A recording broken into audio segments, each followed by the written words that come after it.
अस्सलाम वालेकुम। मेरा नाम है दानिश मकसूद और आप देख रहे हैं मेरा YouTube channel Dawn news editorials. आज है 15 दिसंबर 2019 और संडे का दिन है। तो आज मैं आपसे एक एडिटोरियल शेयर नहीं कर रहा, 3 एडिटोरियल जो हैं उनकी समरी शेयर कर रहा हूँ। हम पहला एडिटोरियल डिस्कस करेंगे आज का, वो है यूके इलेक्शन रिज़ल्ट। जैसे आपको पता है कि बोरिस जॉनसन जो है उन्होंने को काफ़ी ओवरवेलमिंग मेजॉरिटी के साथ जो है वो इलेक्शन विन किया है यूके में। उसको डिस्कस करेंगे। उसके बाद जो है हमारे पास सेकेंड एडिटोरियल है पोलियो रिसर्जेंस, कि अब पोलियो जो है अब वापस आ गए, हमारे पास और ज़्यादा केसेस आए हैं। तो उस हवाले से जो एंटी पोलियो ड्राइव स्टार्ट हो रही है 16 दिसंबर से, उस हवाले से बात करेंगे।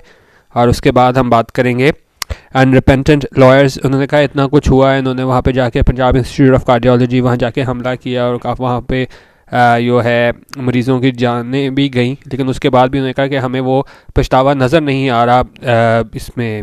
अगर हम लॉयर कम्युनिटी में भी देखें और जो ख़ासतौर पे इन्होंने बार की जानिब से स्ट्राइक की कॉल दी गई, तो उन्होंने कहा हमें जो है इन लॉयर्स में किसी किस्म का कोई पछतावा, कोई नदामत नज़र नहीं आ रही।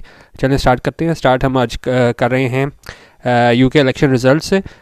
जैसे कि आप सबको पता होगा कि यूके जनरल इलेक्शंस में जो है वो मेजॉरिटी के साथ जो इनकी कंजर्वेटिव पार्टी है जिसको हेड कर रहे हैं बोरिस जॉनसन, वो कामयाब हो गए हैं और शिकस्त हुई है जेरेमी कॉर्बिन की लेबर पार्टी को।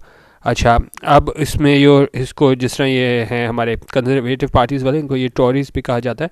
तो इन्होंने कहा ये क्या है, मेजॉरिटी गवर्नमेंट बनाएंगे कितनी सीट्स के साथ, 365 सीट्स के साथ। और ये इन्होंने कहा ये हिस्टोरिक सक्सेस है, तारीखी कामयाबी है, क्योंकि पार्टी को इतनी ज़्यादा सीटें पहले कभी नहीं मिलेंगी, इतनी ज़्यादा उन्होंने बड़े मार्जिन से कामयाबी हासिल नहीं की थी। कब से? Since Margaret Thatcher one in 1987। उन्होंने कहा जब मार्गरेट थैचर जो है उसने मेजॉरिटी के साथ जो है 1987 में कामयाबी हासिल की थी, उसके बाद जो है वो बोरिस जॉनसन को कामयाबी हासिल हुई है।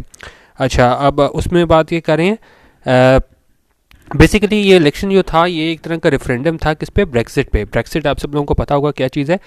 जिस तरह हमारे पास आते हैं BR से बनता है ब्रिटेन और एग्जिट बाहर जाना। और ये ब्रेक्सिट है क्या चीज़? उसमें ये है ब्रिटेन का एग्जिट होना, कहाँ से? EU यानी यूरोपियन यूनियन से। तो अब ये यही बात आगे वो कर रहा है कि election which saw voters deviate from a focus on traditional concerns was a vote on Brexit. Basically एक वोट था ब्रेक्सिट में कि क्या जो है हमारे पास यूके इसको एग्जिट करना चाहिए यूरोपियन यूनियन से कि नहीं। और उसमें उन्होंने कहा mister Johnson's message of let's get Brexit done, कि इसको Let's get Brexit done clearly resonated far and wide despite serious doubts over his integrity। उन्होंने कहा इसकी इंटेग्रिटी पे शकूक व शुबहात है, लेकिन फिर भी जो है इसका जो मैसेज था कि जी इसको ब्रेक्सिट को बस इसको हम ख़त्म करें यानी कि हम एग्ज़िट करें। तो उन्होंने कहा ये जो मैसेज था ये इसके वोटर्स तक गया और जिसकी वजह से इसको कामयाबी मिली है। अब इससे पहले जो टेरेसा मे थी बोरिस जॉनसन से पहले, तो वहाँ प्रॉब्लम ये थी कि उनके पास मेजॉरिटी नहीं थी। तो वहाँ उनको मसला था कि हम किस तरह निकलेंगे EU से। लेकिन अब उन्होंने कहा क्योंकि इनके पास ये है मेजॉरिटी आ गई है, तो अब इसके पास किसी किस्म की रुकावट नहीं है। आगे मैंने जो इंपॉर्टेंट चीज़ें आज सिर्फ वही हाईलाइट की हुई हैं। उन्होंने कहा mister Johnson is now well place to fast track his Brexit promise. तो उन्होंने कहा वो ब्रेक्सिट प्रॉमिस को उन्होंने प्रॉमिस किया था कि भाई इसको हम यहाँ से अलहदा हों, तो अब ये इनके रास्ते में कोई रुकावट नहीं है, विद नो ऑब्स्टेकल्स, कोई रुकावट नहीं है। क्यों? His pledge to leave the EU on January 31, 2020 will become a reality as he now has the parliamentary majority to push through the required legislation।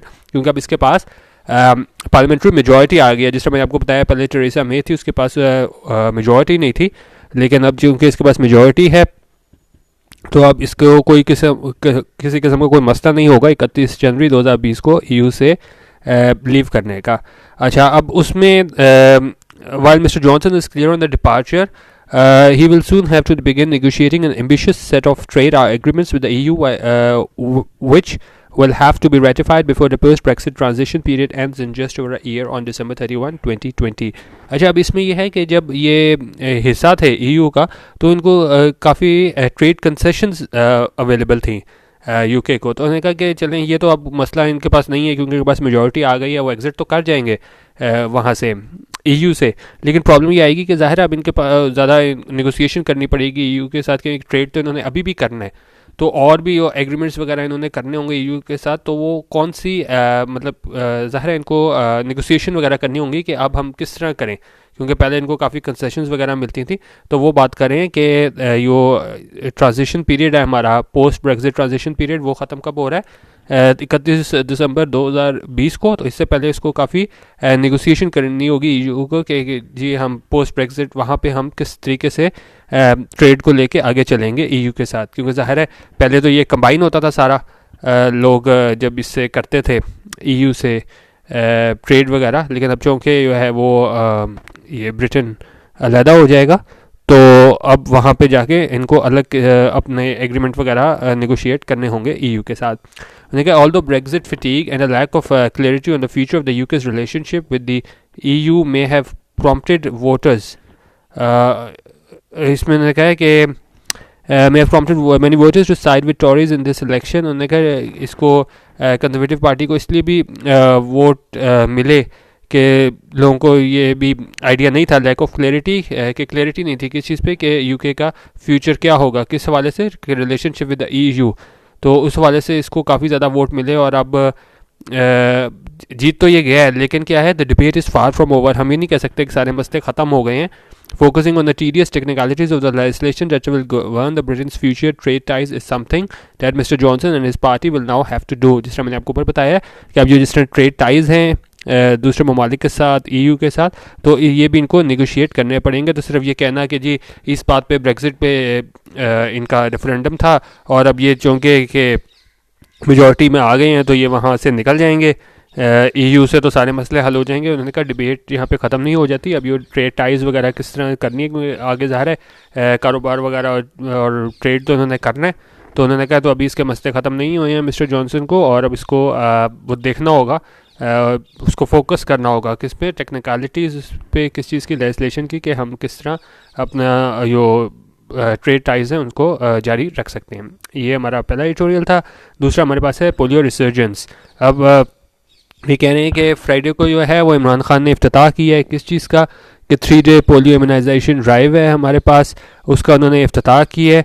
और ये स्टार्ट कब से हो रही है, 16 दिसंबर से स्टार्ट हो रही है। और इसमें कितने 39.6 मिलियन बच्चों को जो है जो कि 5 साल से कम उम्र जिनकी उम्र है उनको पोलियो के कतरे पिलाए जाएंगे। और कितने लोग इस ड्यूटी पे कितने लोग ये ड्यूटी देंगे ये कतरे पिलाने की, ये तकरीबन 2,60,000 हैं स्ट्रॉन्ग वैक्सीनेशन टीम। तो ये बात करें कि इतने बड़े पैमाने पे ये स्टार्ट होगी पोलियो ड्राइव, और इसकी वजूहत बता रहे हैं क्या है कि in a short speech the prime minister noted that it was a matter of shame for Pakistan to be one of the only 2 countries in the world that still suffer from outbreaks of virus. उन्होंने कहा एक अपने छोटे से खिताब में इमरान खान ने ये कहा कि ये हम सब के लिए शर्म की बात है, पाकिस्तान के लिए शर्म की बात है कि हम सिर्फ उन 2 ममालिक में शामिल हैं जो अभी तक जहाँ पे इसका वायरस मौजूद है, पोलियो यानी मौजूद है, पोलियो के केसेस मौजूद हैं। He also honour the memory of all those workers. इस मौके पे उन्होंने उन को भी खराज तहसीन पेश किया उन वर्कर्स को कि जिन्होंने अपनी जान का नजराना दिया था क्या करने में, क्योंकि आपको पता है कि बड़े ख़तरात लाक होते हैं कि जिस तरह की लोगों ने बातें फैलाई हुई हैं पोलियो कतरों के हवाले से। तो आपने देखा होगा कि डायरेक्ट अटैक्स होते थे पोलियो वर्कर्स पे। तो उस पर उन्होंने कहा कि जिन लोगों ने जो पिछली होने वाली जो मुहिम थी तो उसमें जिन्होंने अपनी जानों का नजराना दिया था तो उनको इमरान खान ने खराज तहसीन पेश किया कि जिन्होंने अपनी जानें खोई थी क्या करने के लिए, कि पाकिस्तान के बेहतर मुस्तकबिल के लिए, क्योंकि वो क्या है बच्चों को कतरे पिलाने गए थे। Despite the risk to their lives, उन्होंने कहा क्योंकि ज़ाहिर है ये जितने भी पोलियो वर्कर्स हैं ये 2,60,000 जिन्होंने कल से पिलाने हैं कतरे, तो ज़ाहिर है उनकी जान को तो ख़तरा है।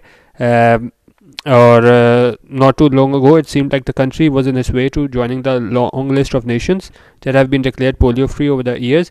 उन्होंने कहा ये कोई ज़्यादा पुरानी बात नहीं है जहाँ ऐसा लगता था कि भाई हम जो है वो पोलियो फ्री हो जाएंगे, हमारे पास सारे केसेस ख़त्म हो जाएंगे। और आगे एग्जांपल दे रहे हैं कि 2017 में जो है हमारे पास सिर्फ पोलियो के 8 केसेस थे, और ये कि बहुत बड़ी अचीवमेंट थी। और लेकिन अगर हम उससे कंपेयर करें कि हमारे पास 1990 में हज़ारों की तादाद में केसेस होते थे पोलियो के और इन 2018 और 2018 में क्या हुआ था, that figure rose slightly to 12, और 2018 में जो है फिगर 12 तक चला गया।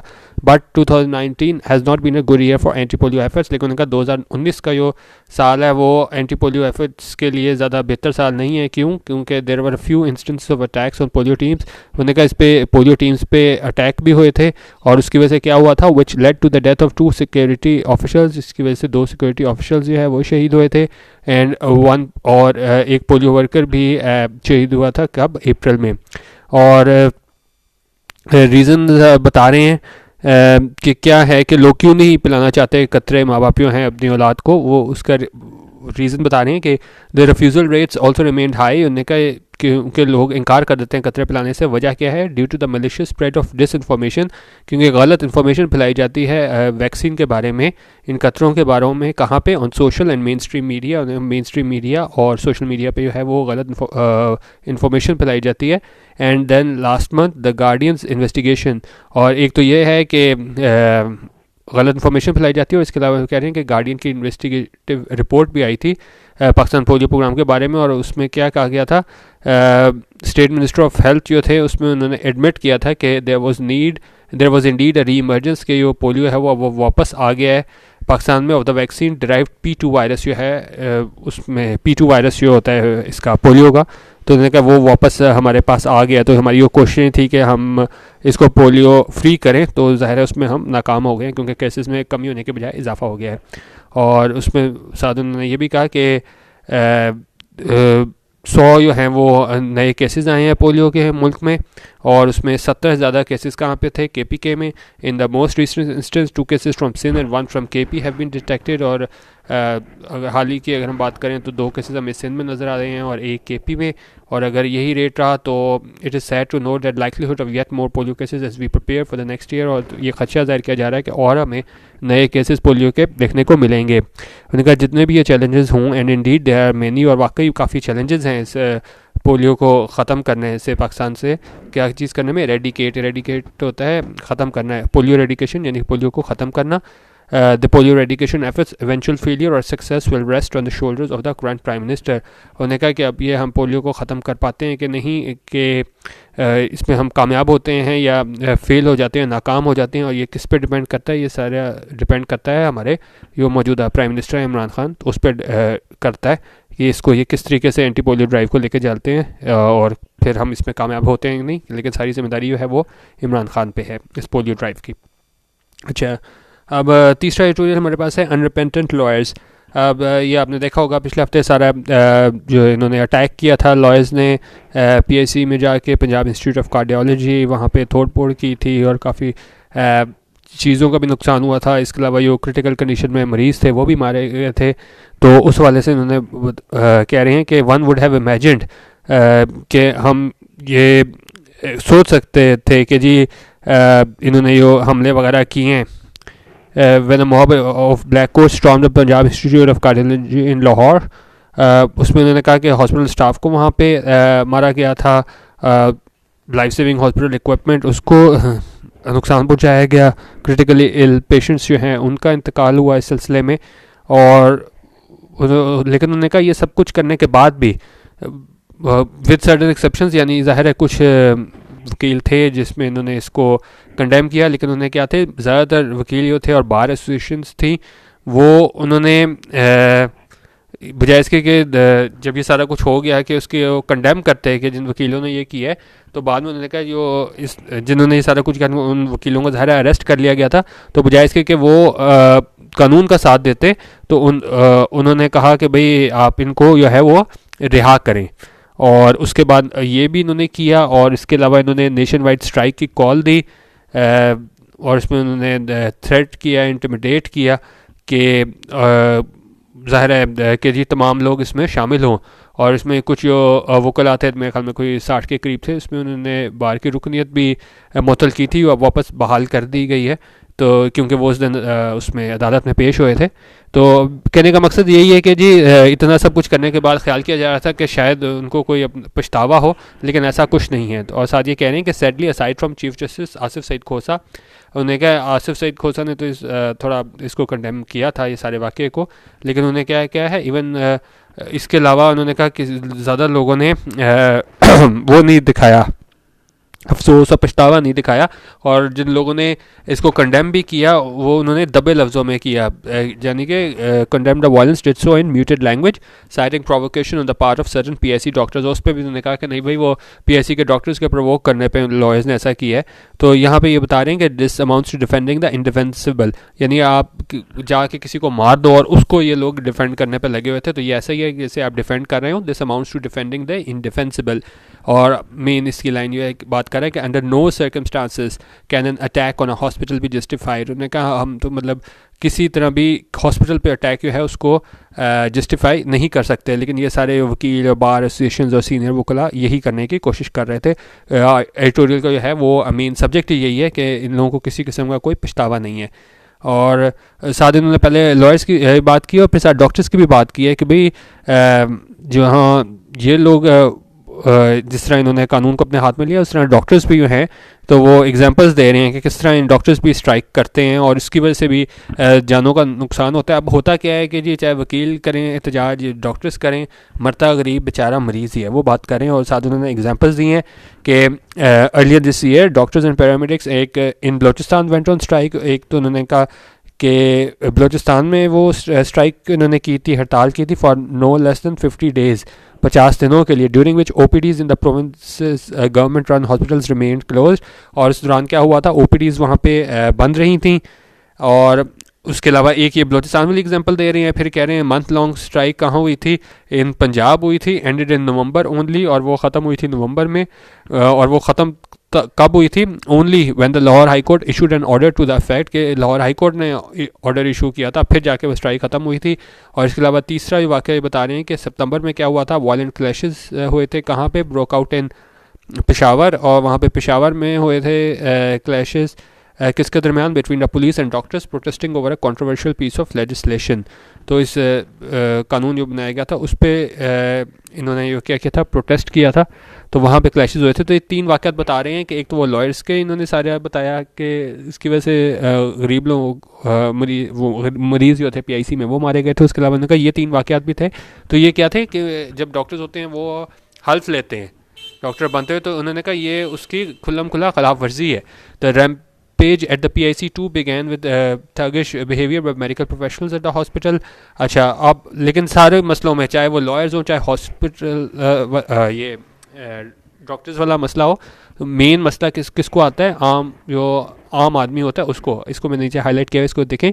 Those at the receiving end are the hapless citizens. उन्होंने कहा रिसीविंग एंड पे कौन होते हैं कि इन सारी चीज़ों को भुगतना किसे पड़ता है, वो हमारे हैपलेस सिटीजन्स हैं of this country who can not afford private health facilities, जिनके पास इतने पैसे नहीं है कि वो अफोर्ड कर सकें private health facilities. Often they travel long distances, और उनको क्या है दूर दराज जगहों पे जाना पड़ता है, from under resource to rural areas, क्योंकि उनके जो होते हैं ज़्यादा गाँव वगैरह से लोग वो आ रहे होते हैं, तो उनके पास क्या होती है, अंडर रिसोर्स्ड होती है, यानी उनके पास इतनी रिसोर्सेज नहीं होती, in search of medical attention in urban centres. और फिर उनको शहर की तरफ जाना पड़ता है ताकि वो मेडिकल ट्रीटमेंट करा सकें, इलाज करा सकें, only to find shuttered OPDs। और वहाँ पर जाकर उनको क्या पता चलता है कि हड़तालों की वजह से OPDs वगैरह बंद है। There can be justifiable reasons for doctors to protest. उन्होंने कहा हम ये कह सकते हैं कि कोई ज़ाहिर है रीजंस हो भी सकते हैं कि जी पे नहीं है, इस वजह से एहतजाज कर रहे हैं, लेकिन उन्होंने ये कह रहे हैं कि जी but they should make their case without causing hardship to patients and their families. लेकिन उन्होंने कहा ऐसा ठीक है एहतजाज वो करें, लेकिन ये ना करें कि आप मुश्किलात का शिकार करें पेशेंट्स को और उनकी फैमिलीज़ को। और एंड में सिर्फ ये कह रहे हैं कि disturbingly lawyers today are among the most disorderly segment of the population.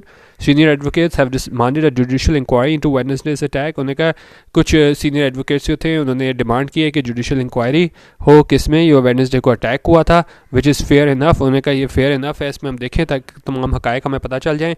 But is this crop of lawyers prepare to accept its findings. लेकिन एक सवाल जो उठाया एडिटोरियल के आखिर में कि ठीक है इसकी इन्वेस्टिगेशन वगैरह तो हो जाएगी, लेकिन क्या ये लॉयर्स हैं, यंग लॉयर्स हैं जो ये इसमें शरीक थे इस सारे वाक़े वगैरह में, तो वो इसकी जो फाइंडिंग्स होंगी वो एक्सेप्ट भी करेंगे नहीं। क्योंकि हमने देखा है कि बिल्कुल ही TV पे सारा कुछ नज़र आ रहा था कि किस तरह इन लोगों ने जाके तोड़ फोड़ की है PIC में, लेकिन हमें बाहर की जानिब से कोई कंडेम करते लोग नज़र नहीं आए। सीनियर वकला भी हो दबे लफ्ज़ों में इसको तंकीद कर रहे थे और साथ ये भी कह रहे थे कि नहीं भाई डॉक्टर्स के कहने की वजह से लॉयर्स ने ऐसा किया है। तो उन्होंने कहा कि एक सवालिया निशान है कि क्या ये अगर ये कोई फैक्ट फाइंडिंग कोई कमेटी बनती भी है तो उसको ये तस्लीम करते भी हैं लॉयर्स के नहीं। तो ये 3 हमारे पास एडिटोरियल थे। इसके अलावा आपने मज़ीद मेरे एडिटोरियल्स देखने हो, तकरीबन मैंने 100 से ज़्यादा एडिटोरियल्स उर्दू तर्जुमे के साथ मेरा यूट्यूब चैनल है Dawn news editorials, youtube.com/donnews editorials, यहाँ पे मैंने पब्लिश किए हैं, आप वो भी चेक कर सकते हैं। और साथ हमारा फेसबुक का पेज है QOpinion12, वहाँ भी आप जा सकते हैं। और मैगजीन्स के लिए आप हमारा ग्रुप ज्वाइन कर सकते हैं facebook.com/groups/QOpinion। आज की वीडियो देखने का बहुत शुक्रिया। अल्लाह हाफिज़ और पाकिस्तान जिंदाबाद।